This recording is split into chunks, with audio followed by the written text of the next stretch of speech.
Hi friends, Surya மாதிரி சீரியலை பற்றி தான் நம்ம இந்த வீடியோக்குள்ளே பார்க்க போகிறோம். வாங்க நம்ம வீடியோக்குள்ளே போகலாம். தாரா துர்காவுக்கு ஃபோன் பண்ணி அவங்க இருக்கிற இடத்துக்கு வர சொல்லவும் உடனே துர்காவும் வராங்க.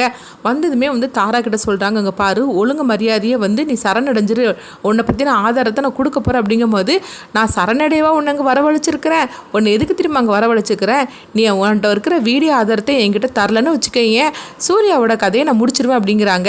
இது கிட்டதுமே அவங்க துர்கா அதிர்ச்சி அடைகிறாங்க. என்ன உளறிட்டு இருக்கிற அப்படிங்கும்போது, நான் ஒன்றும் வளரலை, சூர்யா காலையில் கூல்ட்ரிங்க்ஸ் குடித்தாம்ல, அந்த கூல்ட்ரிங்க்ஸில் இந்த மாதிரிக்கு நான் ஒரு பொருளை கலந்துருக்கிறேன், அவன் கொஞ்சம் கொஞ்சமாக தன்னை இழந்துக்கிட்டு இருக்கிறான், இன்னும் 4 மணி நேரம் தான் இருப்பான், அதுக்குள்ளேயே நான் அவனுக்கு மாற்று மருந்து கொடுக்கலன்னு வச்சுக்கேன், அதோடு அவன் கதை முடிஞ்சு போயிடும் அப்படின்னு சொல்லவும், இது கேட்டதுமே துர்கா அதிர்ச்சி அடைகிறாங்க. என்ன காரியம் பண்ணி வச்சிருக்கிற அப்படிங்கும்போது உடனே தாராவும் சங்கரபாண்டி சிரிக்க ஆரம்பிச்சிருந்தாங்க. அப்போ தாரா சொல்கிறாங்க, நீ யாருக்காக உன்னுடைய ஆத்மாவும் நீ துர்கா உடம்புல வந்தியோ அதுவே உனக்கு நடக்காமல் போயிடும், சூர்யாவுக்காகவும் தேவிக்காகவும் தானே வந்த, இப்போ நான் சூர்யாவோட கதையை முடிச்சிட்டோம்னா அப்புறம் நீ யாருக்காக வந்திருக்கிற அப்படின்னு சொல்லவும், இதை கேட்டதுமே துர்கா கண்கலங்க ஆரம்பிச்சிருந்தாங்க. எங்க பாரு தாரா, நீ என்ன சொன்னாலும் நான் கேட்குறேன், ஆனால் தயவு செய்து நீ அவரை மட்டும் காப்பாற்று அப்படிங்கும்போது, அப்படியா, அப்போ இந்த வீடியோ ஆதாரத்தை என்கிட்ட கொடுத்துரு, அவனுக்கு நான் மாற்று மருந்து கொடுத்துருது அப்படிங்கவும் உடனே துர்காவும் அந்த மாதிரிக்கு அந்த வீடியோ ஆதாரத்தை கொடுத்துருந்தாங்க. கொடுத்ததுமே பார்த்தோம்னா தாரா அந்த வீடியோ ஆதாரத்தை அப்படியே தீ வச்சு அவங்க கொளுத்திருந்தாங்க. அதுதான் வீடியோ ஆதாரத்தை நான் வந்துட்டு கொடுத்துட்டோம்ல, இதுக்கப்புறம் அந்த மாற்று மருந்து கொடு, நான் சூர்யாவை போய் காப்பாற்றிட்டோம் அப்படிங்கவோ, அப்படியா, அப்படி மட்டும் நான் தந்துட்டேன்னு வச்சுக்கேன், அடுத்துதான் நீ எனக்கு வேற ஏதாவது தொல்லை கொடுத்துட்டு இருப்ப அப்படிங்கவோ, அப்போ இப்போ நீ என்ன தான் பண்ண சொல்கிற, நான் உனக்கு எந்த தொல்லையும் கொடுக்க மாட்டேன், என்கிட்ட இருந்த வீடியோ ஆதாரத்தையும் உங்ககிட்ட நான் கொடுத்துட்டேன், அதுதான் நெருப்பு வச்சு கொளுத்திட்டேலாம், அதுக்கப்புறமா என்கிட்ட என்ன இருக்குது, எந்த ஆதாரமும் கிடையாது, உன்னை நான் தொல்லைப்படுத்த மாட்டேன், ஆனால் தயவு செய்து அந்த மாற்று மருந்து கொடுத்துரு, நான் ஹஸ்பண்டை சாரப்பே நான் காப்பாற்றிட்டோம் அப்படின்னு சொல்லவும் உடனே தாரா சிரிக்க ஆரம்பிச்சிருந்தாங்க. எதுக்காக இப்படி சிரிச்சிட்டு இருக்கா பார்த்தோம்னா, ஒரு பெரிய ஐஸ் கட்டியை கொண்டு வைக்கிறாங்க. அதை பார்த்ததுமே துர்காவுக்கு ஒன்றும் புரிய மாட்டேங்குது. அடுத்து பார்த்தோம்னா ஒரு கயிறை தொங்க விடுறாங்க.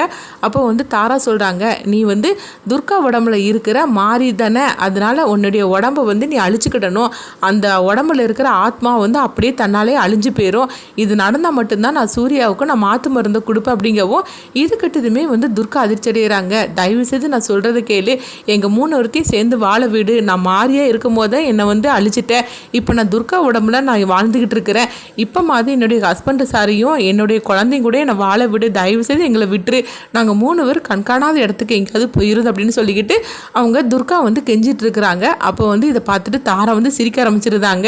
என்ன நடிச்சுக்கிட்டு இருக்கியா, நீ எப்படி கெஞ்சினாலும் சரிதான், நான் எப்பேற்பட்டவன் இப்போ மாதிரி உனக்கு புரிஞ்சிருக்கணும் அப்படின்னு சொல்லவும் உடனே சங்கரபாண்டி சொல்கிறாங்க, என்னுடைய சிஸ்டரை நீ யாரை நினச்சிக்கிட்டேன், இப்போ மாதிரி புரிஞ்சுக்கிட்டியா அப்படின்னு சொல்லவும் அப்போ துர்கா அழ ஆரம்பிச்சிருந்தாங்க. இப்போ என்ன, இப்போ நான் என்னுடைய கதையை நீ முடிச்சிட்டேன்னா நீ சூர்யா சாரை காப்பாற்றிடுவேல அப்படிங்கும்போது, கண்டிப்பாக காப்பாற்றிடுவேன், அதுக்கு மேலே எனக்கு சூர்யா மேலே எந்த கோபமும் கிடையாது, எனக்கும் சூர்யாவுக்கும் தனிப்பட்ட முறையில் எந்த கோபமும் எந்த பகையும் கிடையாது, ஒன்னால தான் சூர்யாவுக்கும் இந்த மாதிரிக்கு நிலைமையை தவிர மற்றபடி எதுவுமே கிடையாது, அதனால நான் சத்தியம் பண்ணி கூட கொடுக்குறேன், நான் சூர்யாவுக்கு மாற்று மருந்து கொடுத்து நான் காப்பாற்றிடுவேன், ஆனால் நீ இருக்கக்கூடாது, உன்னுடைய கதை நீ முடிச்சுக்கிடணும் அப்படின்னு சொல்லவும் உடனே துர்காவும் சரின்னு சொல்லிட்டு அந்த ஐஸ் கட்டி மேலே ஏறி நிற்கிறாங்க. அந்த கயிறையும் அவங்க எடுத்துருந்தாங்க. இதெல்லாம் பார்த்துட்டு தாரா சிரிச்சுக்கிட்டு அங்கேருந்து கிளம்பி போயிருந்தாங்க. வீட்டுக்கு வந்ததுமே தாரா ரொம்பவே சந்தோஷப்பட்டுட்டு இருக்கும்போது அப்போ இங்கே தேவியை தான் காட்டுறாங்க. தேவி ரொம்பவே குழப்பத்தோடு இருக்கிறாங்க. என்னது இவ்வளோ நேரம் ஆனதுக்கப்புறமா துர்கா அம்மாவை காணலை அப்படின்னு சொல்லிட்டு, சரி நம்ம துர்கா அம்மாவுக்கு ஃபோன் பண்ணி பார்க்கலாம் அப்படின்னு சொல்லிட்டு அவங்க துர்காவுக்கு ஃபோன் பண்ணுறாங்க. ஆனாலும் ஃபோனை எடுக்கவே இல்லை. அப்போ தேவிக்கு சந்தேகம் வர ஆரம்பிச்சிருது, துர்கா அம்மாவுக்கு ஏதாவது இவங்களால ஆபத்து வந்திருக்குமோ, சரி இந்த சங்கரபாண்டிகிட்ட போய் நம்ம கேட்கலாம், ஏன்னா அவன்கிட்ட கேட்டால் தான் ஏதாவது உண்மையை வாங்க முடியும் அப்படின்னு சொல்லிட்டு அவங்க பார்த்தோம்னா அவங்க சங்கரபாண்டி மட்டும் தனியாக இருக்கிறாங்க. உடனே அங்கே தேவி வராங்க. அப்போ ராணி நினச்சிக்கிட்டு அவங்களும் சங்கரபாண்டி பேச்சை கொடுக்குறாங்க. அப்போ ராணி மாதிரிக்கே அவங்க நடிச்சிட்டு இருக்கிறாங்க. என்னது அந்த தேவி துர்காவை காணலை, அந்த துர்கா எங்கே போயிட்டா அப்படின்னு சொல்லிட்டு அப்படி பேச்சு கொடுத்துட்டே இருக்கவும் சங்கரபாண்டி எல்லாத்தையுமே உளறிடுறாங்க. ஆமாம், அந்த துர்காவோட கதையை நாங்கள் முடிச்சிட போகிறோம், அதனால தான் அந்த இடத்துல இந்த மாதிரிக்கு பண்ணி வச்சிருக்கிறோம் அப்படிங்கிற சொல்லவும் இது கிட்டதுமே தேவி அதிர்ச்சி அடைகிறாங்க. ஐயோ, நான் நினச்ச மாதிரிக்கு சரியாக போச்சுது, துர்கா அம்மாவுக்கு இவங்களால ஆபத்து வந்துருச்சுது, இப்போ எப்படியாவது துர்கா அம்மாவை காப்பாற்றணும் அப்படின்னு சொல்லிட்டு சங்கரபாண்டி கிட்ட அந்த அட்ரஸையும் கேட்குறாங்க. சங்கரபாண்டி எல்லாத்தையும் உளறி வச்சிருந்தாங்க. அது கேட்டுட்டு உடனே பார்த்தோம்னா தேவி அங்கேருந்து கிளம்புறாங்க. எப்படியாவது நம்ம துர்கா அம்மாவை காப்பாற்றணும் அப்படின்னு சொல்லிட்டு அங்கேருந்து அவங்க கிளம்புறாங்க. இங்கே பார்த்தோம்னா துர்காவை தான் காட்டுறாங்க. துர்கா வந்து அந்த ஐஸ் கட்டியில் வந்து கொஞ்சம் கொஞ்சமாக கரைஞ்சிட்டு இருக்கனால அவங்க வந்து அவங்களுடைய கதை வந்து கொஞ்சம் கொஞ்சமாக முடிஞ்சிக்கிட்டே இருக்குது. அவங்க ரொம்பவே கஷ்டத்தில் இருக்கிறாங்க. அந்த மாதிரி நேரத்தில் கரெக்டாக பார்த்தோம்னா தேவி அந்த இடத்துக்கு வந்துடுறாங்க.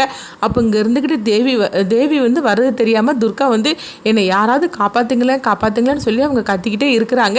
தேவி கரெக்டாக வந்துடுறாங்க. வந்ததுமே அம்மா அப்படின்னு சொல்லவும் உடனே வந்து துர்கா வந்து பார்க்குறாங்க. தேவி நீ வந்துட்டியாம்மா அப்படின்னு சொல்லி கேட்கும்போது ஆமாம்மா நான் வந்துட்டேன் அப்படிங்கிறாங்க. இப்போ நான் உங்களை எப்படி காப்பாற்றணும் என்ன பண்ணுறதுக்குன்னு சொல்லவும் உடனே வந்து அவங்க துர்கா வந்து இந்த மாதிரிக்கு பண்ணுமா அப்படின்னு சொல்லும் போது உடனே பார்த்தோம்னா தேவியும் வந்து துர்கா சொன்ன மாதிரிக்கு அவங்கள வந்து காப்பாற்றிடுறாங்க.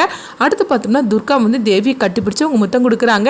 நீ மட்டும் வரலன்னா அவ்வளோதாம்மா அப்படிங்கும்போது உடனே தேவி சொல்கிறாங்க எனக்கு சந்தேகமாக இருந்ததுமா, அதனால தான் சங்கர பண்டிட்டை நான் போட்டு வாங்கிட்டேன், அவன் தான் சொல்லி தான் நான் அந்த இடத்துக்கே வந்தோம் அப்படின்னு சொல்லவும் அப்போ உடனே வந்து அவங்க துர்கா கேட்குறாங்க உங்கள் அப்பா வந்தாச்சா ஆஃபீஸ்லேருந்து அப்படின்னு சொல்லி கேட்கும்போது இல்லைம்மா இன்னும் வரல அப்படிங்கிறாங்க.